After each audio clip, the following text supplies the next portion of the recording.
بسم اللہ الرحمن الرحیم۔ السلام علیکم پیارے دوستو عرب کی وہ زمین جو سوکھے پہاڑوں اور بنجر میدانوں کے علاوہ کچھ نہیں ہے، قیامت سے پہلے ہریالی اور ندیوں میں بدل جائے گی۔ دھیان رہے دوستو کہ یہ حدیث میں آپ کو ورڈز بائی ورڈز نہیں بتا رہا، بلکہ اس کا ایکسپلینیشن دے رہا ہوں۔ اس حدیث سے یہ صاف ہو چکی ہے کہ قیامت سے پہلے سعودی عرب، جو کہ پوری طرح سے سوکھا اور ریگستانی علاقہ ہے، ہریالی اور ندیوں میں بدل جائے گا۔ اب ذرا کلپنا کیجئے کہ آج سے 1450 سال پہلے جب آخری پیغمبر یعنی جناب رسول کریم صلی اللہ علیہ وسلم نے اپنے انویائیوں یعنی اپنے ماننے والوں یعنی صحابہ کرام کو قیامت کی نشانیاں بتائی ہوں گی، تو آخر انہوں نے کیسا فیل کیا ہوگا؟ کیونکہ ایک ایسا علاقہ جو ہزاروں سالوں سے صرف ریگستان ہی رہا ہو، اس کے بارے میں اگر کوئی اچانک کہے کہ بھوشیہ میں یہ پورا علاقہ ہریالی اور ندیوں میں بھر جائے گا، تو یہ سن کر حیرانی ہونا ضروری ہے۔ لیکن یہ بات سچ ثابت ہوئی۔ آج آپ اپنی آنکھوں سے موسم میں بدلاؤ کی وجہ سعودی عرب میں یہ سب کچھ ہوتا ہوا دیکھ سکتے ہیں۔ لیکن اب سوال یہ ہے کہ ہریالی تک تو ٹھیک ہی ہے، کیونکہ وہ تو ہم اپنی آنکھوں سے دیکھ رہے ہیں، لیکن سعودی عرب میں ندیاں کہاں سے آئیں گی؟ یہ تو سبھی کو پتا ہے کہ ابھی تک سعودی عرب میں ایک بھی ندی نہیں ہے۔ لیکن یہ حدیث آگے چل کر بالکل صحیح ثابت ہونے والی ہے، کیونکہ سعودی عرب میں کچھ ایسا ہو رہا ہے۔ اتہاس میں پہلی بار سعودی عرب ایک ایسا دیش بننے جا رہا ہے جو آرٹیفیشل طریقے سے دنیا کا نقشہ بدلنے جا رہا ہے۔ سعودی عرب اب اپنی خود کی ایک آرٹیفیشل ندی بنانے جا رہا ہے جو پینے کے پانی کی ہوگی۔ عرب جیسے سوکھے اور ریگستانی علاقے میں پینے کے پانی کی کتنی کمی ہے اور اس کی کتنی اہمیت ہے، یہ آپ ابھی طرح سے سمجھ جانتے ہیں۔ لیکن سوال یہ ہے کہ سعودی عرب اتنے بڑے فیصلے کی ضرورت کیوں محسوس کر رہا ہے اور یہ کیسے سمبھو ہوگا؟ ان تمام سوالوں کے جوابات آج کی اس ویڈیو میں ہم جانیں گے۔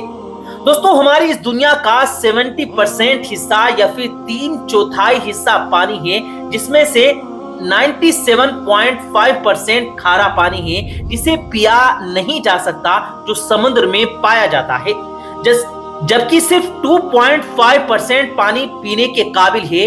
اس 2.5% کا بھی 68.7% حصہ گلیشیئر اور برف کے روپ میں موجود ہے، جو زیادہ تر آئس لینڈ اور گرین لینڈ جیسے علاقوں میں ہے، جسے فی الحال استعمال کرنا پوسیبل نہیں۔ جبکہ اس کا 30% تازہ پانی زمین کے نیچے موجود ہے اور صرف 1.2% پانی ندیوں اور نالوں کے روپ میں بہتا ہے، جو کل ملا کر زمین پر صرف 0.007% ہی پینے کے قابل پانی ہے۔ لیکن کیا ہوگا اگر سمندر کے پانی کو تکنیک کی مدد سے صاف کر کے پینے کے قابل بنا لیا جائے؟ آپ جانتے ہیں کہ مانو سبھیتا صاف پانی کے کارن ندیوں کے کنارے ہی بستی ہے، لیکن جیسے جیسے دنیا ایڈوانس ہوتی گئی، فیکٹریوں کا ویسٹ بھی اس صاف پانی کو پردوشت کرنے لگا۔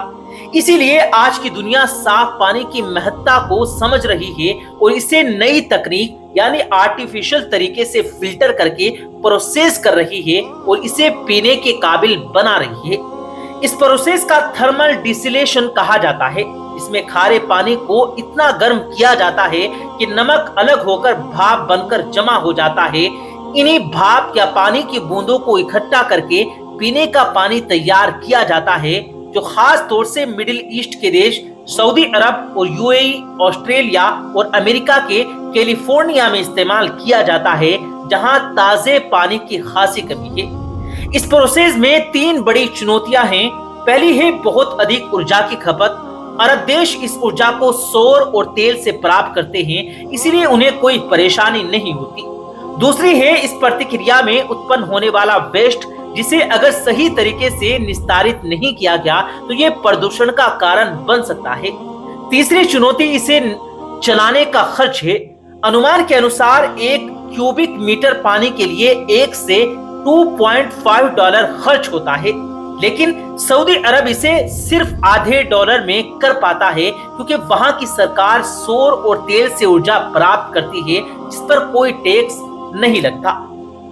سعودی عرب کے 69% سمندری پانی کو صرف ایک کمپنی سی لائن واٹر کنورژن کارپوریشن صاف کرتی ہے، جس سے وہ پینے کے پانی کی کمی نہیں ہوتی۔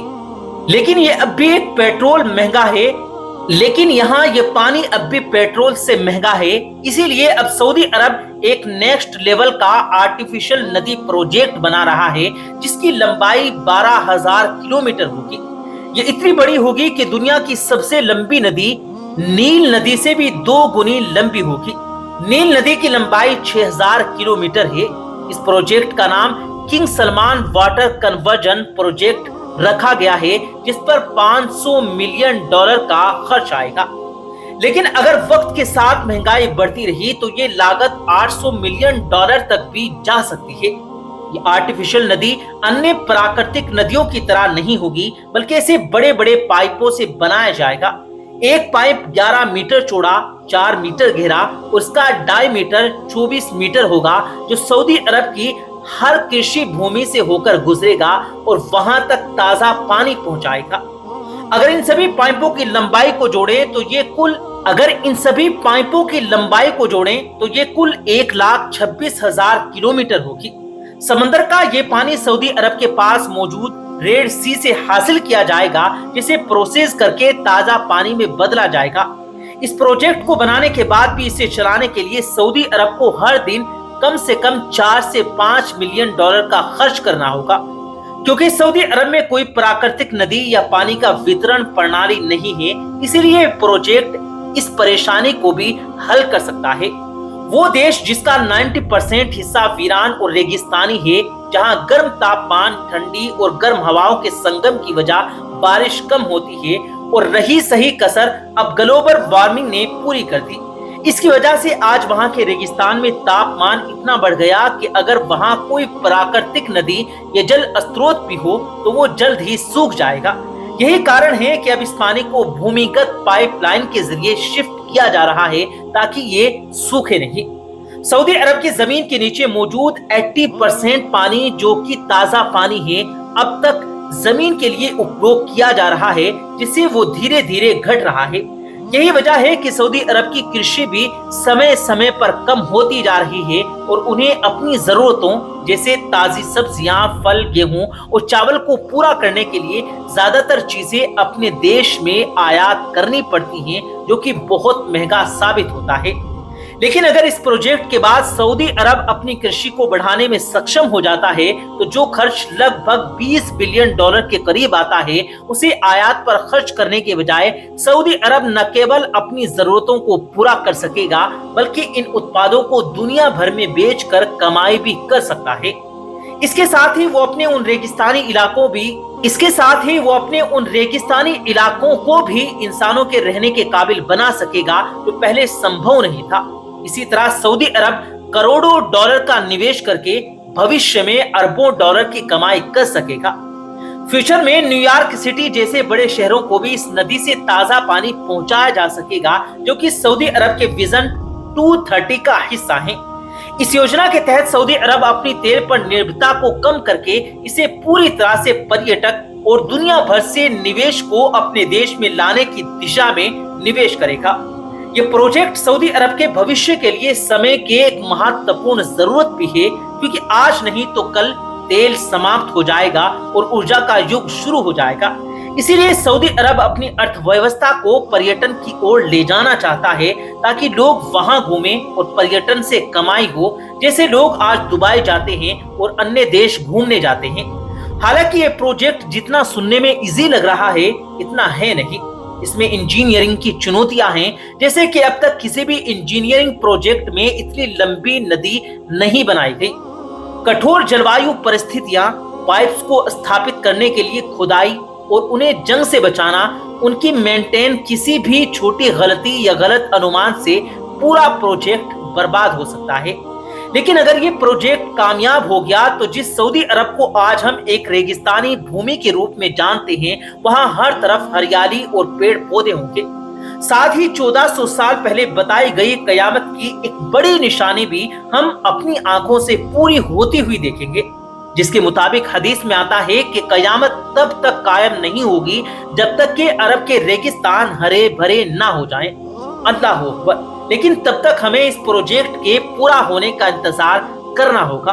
باقی دوستو آپ کو کیا لگتا ہے، کیا سعودی عرب اس پروجیکٹ کو پورا کر پائے گا یا پھر اس کا حال بھی نیوم سٹی جیسا ہی ہوگا؟ اپنی قیمتی رائے کمنٹ باکس میں ضرور دیں۔